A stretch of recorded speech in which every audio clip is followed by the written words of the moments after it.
हाँ बच्चों, तो पांचवा स्टेप आपको समझ में आया। जब वस्तु को फोकस पर रख दिया जाता है तो उस वस्तु का प्रतिबिंब अनंत बिंदु पर बनता है और अनंत बिंदु पर बनने वाले वस्तु की प्रकृति को हम सही तरीके से स्पष्ट नहीं कर सकते हैं, क्योंकि वह वस्तु हमें दिखाई नहीं देती है।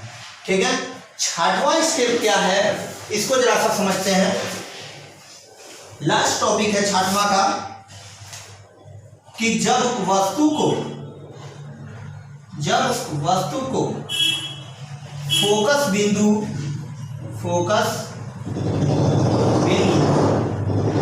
F तथा ध्रुव के बीच रखा जाता है, ध्रुव के बीच रखा जाता है, बीच रखा जाए तब क्या होता है। जरा सा लास्ट स्टेप है, इसको अच्छे से समझिएगा। जब ध्रुव के बीच रखा जाता है तो यह कोई एक मिरर है M1 और M2, यहां से ये हो जाता है।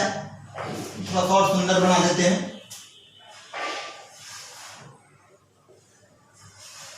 यह आपका M1 है और यह आपका क्या है M2। यह ध्रुव P है, यह वक्रता केंद्र फोकस बिंदु F है, यह ध्रुव वक्रता केंद्र C है। जब वस्तु को फोकस और ध्रुव के बीच में रख दिया जाता है AB वस्तु को, तो यहाँ से चलने वाली प्रकाश की किरण तो समांतर जाती है। समांतर जाने के बाद ये फोकस से आती हुई नजर आती है, परावर्तन कर जाती है। लेकिन उसके बाद क्या होता है कि दूसरी प्रकाश की किरण गुजारने के लिए वक्रता केंद्र से हम गुजारते हैं। कहाँ से? दूसरी प्रकाश की किरण वक्रता केंद्र से होकर जाती है। तो जब यह होकर जाएगी यहाँ से टकराकर, तो यह वक्रता केंद्र से ही वापस होती है। तो उस कंडीशन में देख रहे हैं कि इधर प्रकाश की किरण क्या हो जा रही है, फैलती हुई जा रही है। तो हम सपोज करते हैं कि यह पीछे जाके एक दूसरे को क्या की होंगी, काटती होंगी, दूसरे पीछे जाकर काटती होंगी। तो जहां ये पीछे काटती हैं वहीं पे क्या बनता है, वस्तु का प्रतिबिंब बनता है, जिसको A' और B' कहते हैं। तो वस्तु का प्रतिबिंब कहाँ बनेगा, दर्पण के पीछे बनेगा। अब दर्पण के पीछे प्रकाश की किरण कट रही है कि नहीं कट रही है, ऐसा हमको तो स्पष्ट हो नहीं रहा है, दिखाई दे नहीं रहा है, लेकिन हम ऐसा मानते हैं कि यह प्रतीत हो रही है कि पीछे जब प्रकाश की किरण जाएगी तो पीछे अवश्य ही कटेगी। इसलिए इस दर्पण के पीछे वस्तु का प्रतिबिंब बनता है। और जब दर्पण के पीछे बनता है तो इसके प्रतिबिंब कैसे होते हैं, आभासी होते हैं। और आभासी के साथ साथ सीधा होता है, और सीधा होने के साथ साथ ये वस्तु इतनी छोटी है और प्रतिबिंब इसका इतना बड़ा है, तो प्रतिबिंब कैसा बनता है, बड़ा बनता है। अर्थात बच्चों, जब फोकस बिंदु F और ध्रुव के बीच वस्तु कोई रख दी जाती है तो इस वस्तु का प्रतिबिंब जो है दर्पण के पीछे कहाँ बनता है, दर्पण के पीछे आभासी, सीधा और वस्तु से कैसा बनता है, बहुत बड़ा बनता है। अब यह 6 टॉपिक थे, 6 टॉपिक आपको समझ में आए होंगे। अर्थात कहने का मतलब है, यहाँ पे एक नोटिस कीजिएगा। नोटिस में आप करेंगे क्या कि जब दर्पण के सामने आप किसी भी वस्तु को रखते हैं और रखकर धीरे धीरे जैसे जैसे उसके करीब लाते हैं, उस समय उस वस्तु का प्रतिबिंब कैसा बनता है, वास्तविक बनता है, उल्टा बनता है, और छोटे से धीरे धीरे बड़ा बनते जाता है। ठीक है, जैसे जैसे करीब लाएंगे वैसे वैसे बड़ा बनता जाएगा। फिर उसके बाद क्या करते हैं कि एक ऐसी स्थिति आती है जहां पे फोकस और ध्रुव के बीच में जब पहुंचते हैं तो उस समय वस्तु दर्पण के पीछे बनता है। और दर्पण के पीछे के बनने से क्या फायदा होता है कि प्रतिबिंब आपको सीधा दिखाई देने लगता है, यानी स्पष्ट और सीधा दिखाई देता है। तो ये 6 टॉपिक हैं। कोई पूछेगा बच्चों कि देखकर प्रतिबिंब कैसे पहचान की जा सकती है कि अवतल दर्पण है कि उत्तल दर्पण, तो इस दर्पण में आप बताओगे कि दर्पण के सामने जैसे जैसे वस्तु को करीब लेकर आते हैं वैसे वैसे वस्तु बड़ी बनती जाती है, और जैसे जैसे दूर ले जाते हैं वैसे वैसे छोटी और उल्टी बनती जाती है। यह था अवतल दर्पण के सामने।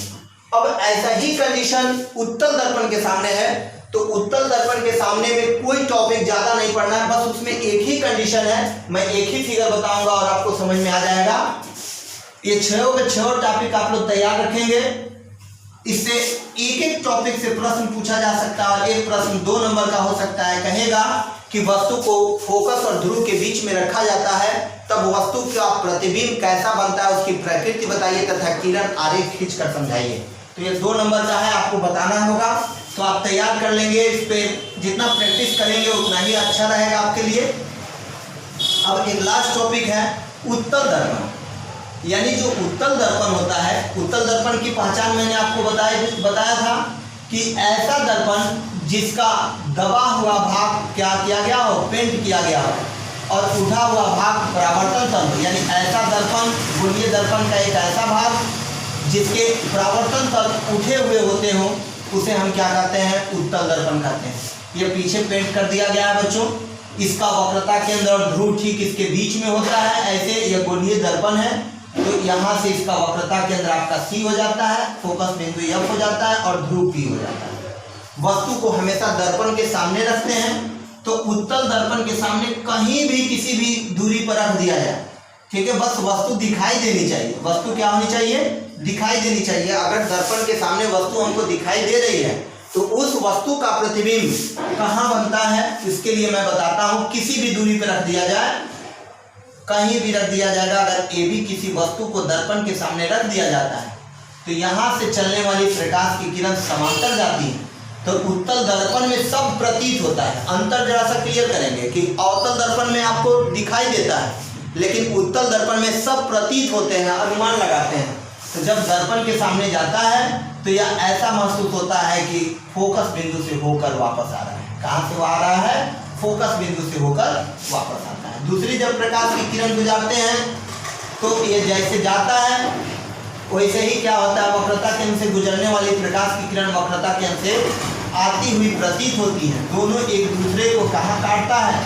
जिस बिंदु पर काटता है उसी बिंदु पर वस्तु का प्रतिबिंब बनना चालू हो जाता है।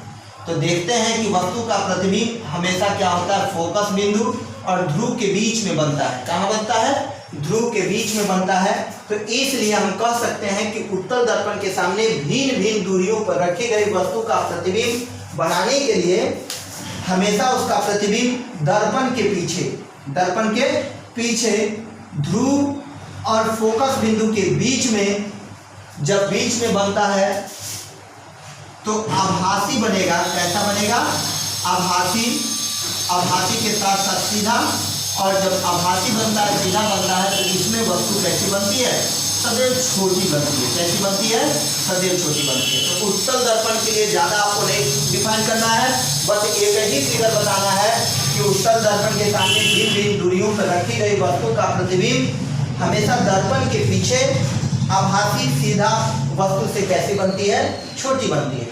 तो आशा करते हैं बच्चों कि ये टॉपिक समझ में आ गया होगा।